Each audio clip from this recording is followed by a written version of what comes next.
안녕하십니까. 삐뚤칠판입니다. 저번주에 신라까지 함으로써 삼국의 발전 과정을 모두 끝냈습니다. 하지만 삼국의 발전 과정을 끝냈을 뿐 삼국시대가 끝나진 않았거든요. 오늘은 일단 통치체제를 보고요. 다음 주에는 삼국시대에 있던 나라인 가야를 볼 거고요. 그 다음 주에는 삼국의 사회문화사 파트를 하게 될 겁니다. 그래서 오늘은 결과적으로 삼국시대의 통치체제를 알아보겠지만 그 전에 지난주까지 있었던 삼국의 발전 과정을 전성기에 따라서 가볍게 복습을 해보도록 하겠습니다.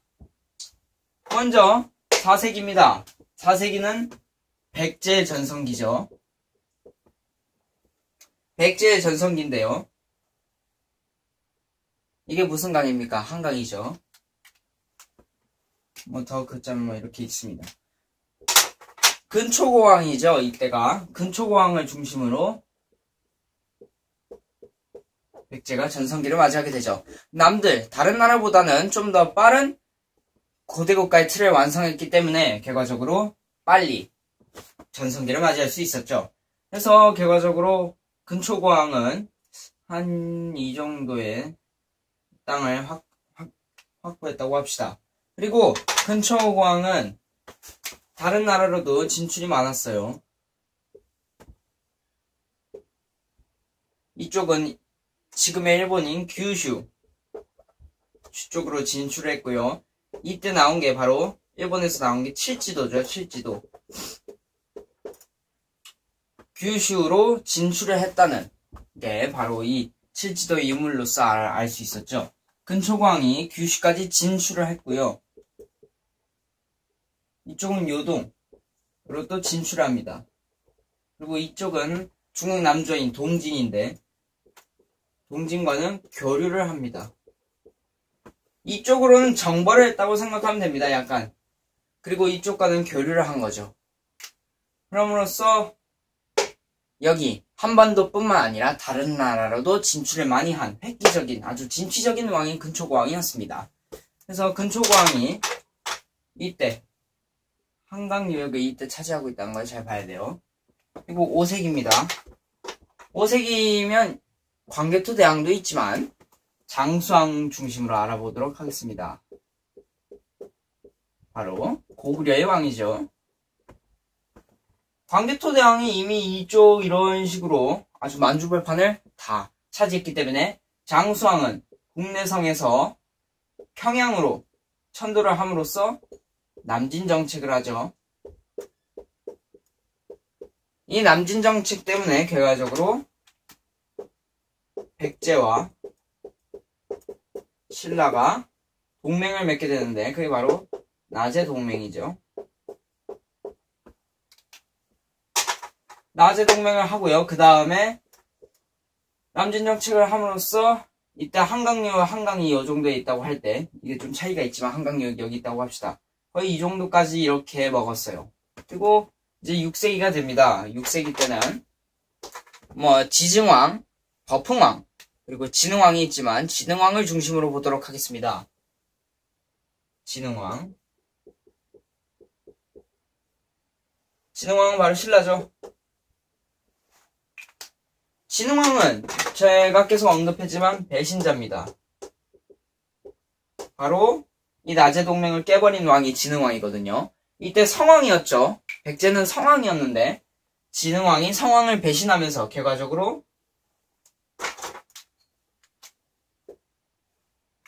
한강 유역까지 다 먹어버립니다. 이렇게 먹어버리죠. 그래서 한강이 이렇게 쭉 흘러간다 할 때 한강 상류 쪽에는 북한산 순수비,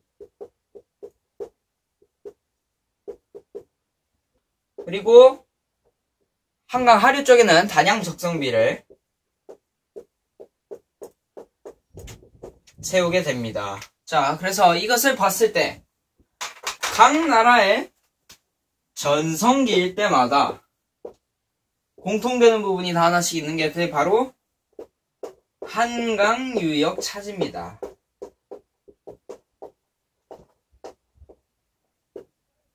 이게 아주 중요합니다. 한강 유역을 차지함에 따라 그때의 전성기인 나라가 결정이 되는 거죠. 그리고 몇 세기일 때 어느 나라가 전성기인지도 알아보는 거, 알아놓는 것도 아주 좋은 방법이 되겠습니다. 그리고 이때 백신이 있을 때, 이때는 4세기이지 않습니까? 이제 이렇게 두 가지 화살표가 있는데, 이렇게면 상호작용입니다. 그러니까 우호관계. 친한 거고, 이렇게 화살표가 돼 있으면 적대관계인 거예요. 아주 안 좋은 관계인 거죠. 그래서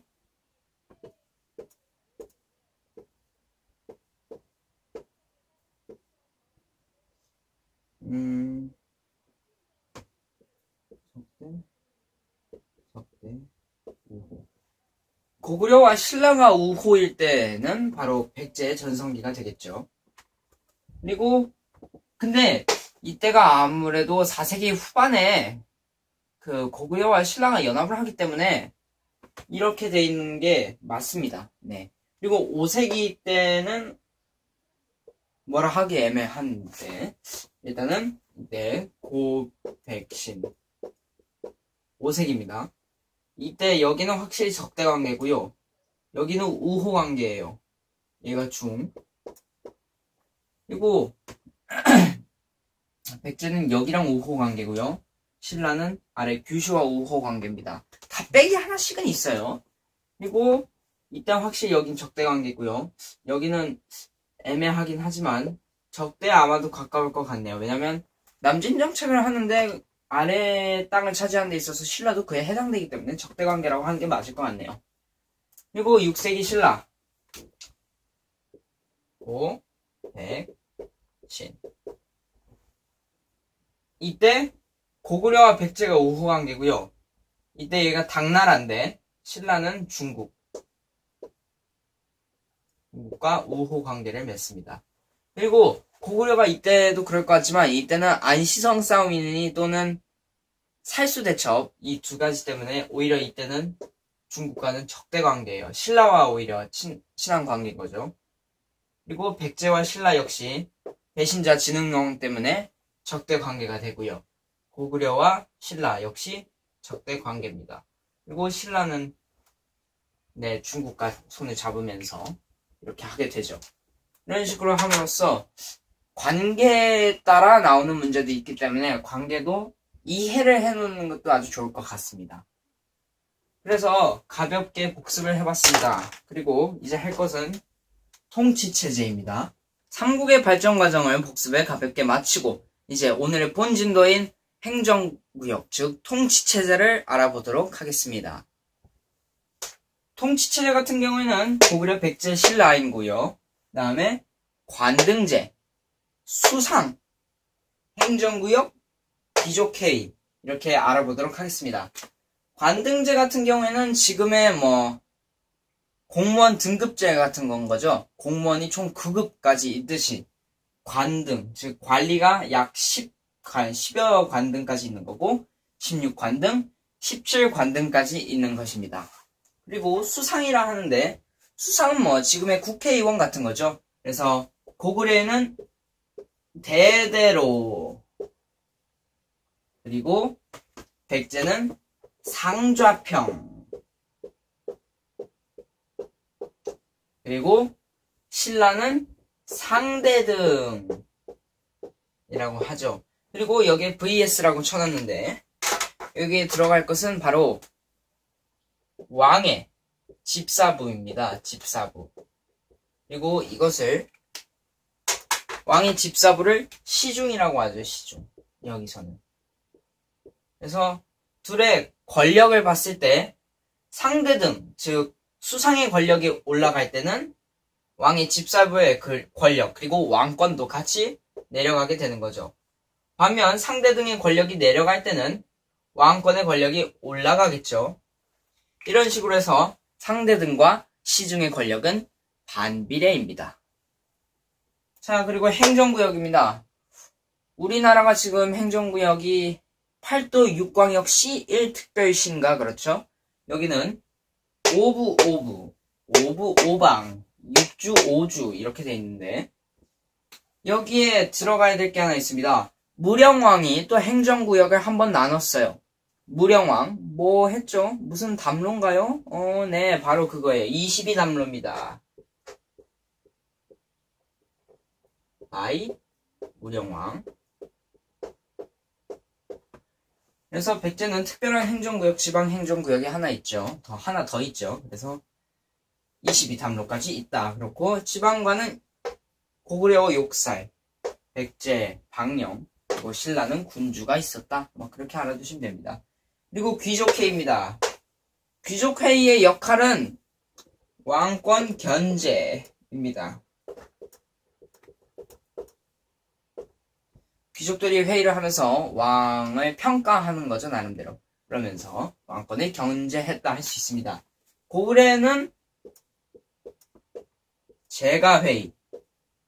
회의는 생략하도록 하겠습니다. 그리고 백제는 정사암회의. 그리고 신라께 특히 유명한데요. 화백회의입니다. 뭐 다 대대로가 제가회의를 주도하고 상대등이 화백회의를 주도한다. 뭐 그런 식으로 알아두면 됩니다. 그리고 화백회의 같은 경우에는 좀 특별한 게 하나 더 있죠. 바로 만장일치제입니다.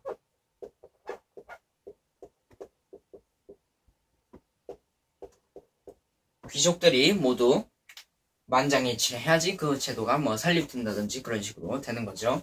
이런 식으로 해서 이게 바로 통치체제가 되겠습니다. 통치체제 같은 경우에는 수상 그리고 귀족회의를 알아둘 필요가 있겠습니다. 네, 오늘 수업은 여기까지입니다. 다음 주에는 가야에 대해서 알아보도록 하겠습니다. 구독 한 번씩만 눌러주시면 고맙겠습니다. 다음 주에 뵙겠습니다. 항상 발전하는 뷰티치만 되겠습니다.